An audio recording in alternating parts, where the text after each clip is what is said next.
বিসমিল্লাহির রহমানির রহিম। সংগ্রামী দেশবাসী, আসসালামু আলাইকুম। আসলে এই রাবার ড্যামটি দীর্ঘদিন ধরে এই প্রক্রিয়া চলে আসতেছে। এই বছর আমরা দীর্ঘ 17টি বছর পর আমরা এটা ম্যানেজমেন্টের দায়িত্ব পেয়েছি। আলহামদুলিল্লাহ আমরা এটা কৃষকদের সফল হয়েছি। এই রাবার ড্যামটি প্রতি বছরের একবার করে খোলানো হয়, অর্থাৎ গ্রীষ্ম মৌসুমে।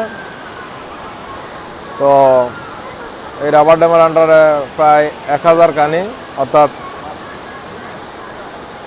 1000 একর 2500 খানির মতো মানুষ চাষাবাদ করে। এবং আজ রাত 1টার দিকে এই রাবার ড্যামটি ডাউন করা হয়। রাত্রে উৎসুক জনতা মাছ ধরার জন্য আসছিল। এখন আস্তে আস্তে সকাল হতে হতে পানি কমে যাওয়ার কারণে মানুষ আস্তে আস্তে কমছে। রাত 1টা 2টা 3টা থেকে মানুষ মাছ ধরা শুরু করছে। তো সকলের কাছে আমি দোয়া কামনা করছি। আসসালামু আলাইকুম।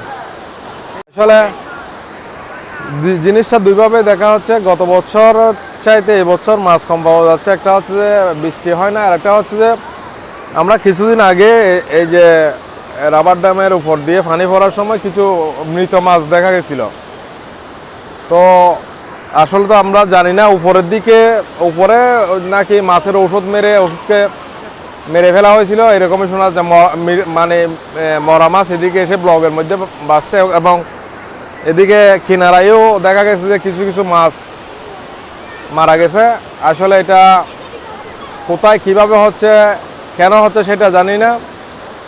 যদি এই ব্যাপারে আমি অনেক চেষ্টা করছি, খোঁজাখুঁজি করছি, মানে কিভাবে ওষুধটা মারা হলো, কি কারণে এই কাজটা করা হলো, আসলে আমরা এখনো খুঁজে পাইনি। ধন্যবাদ।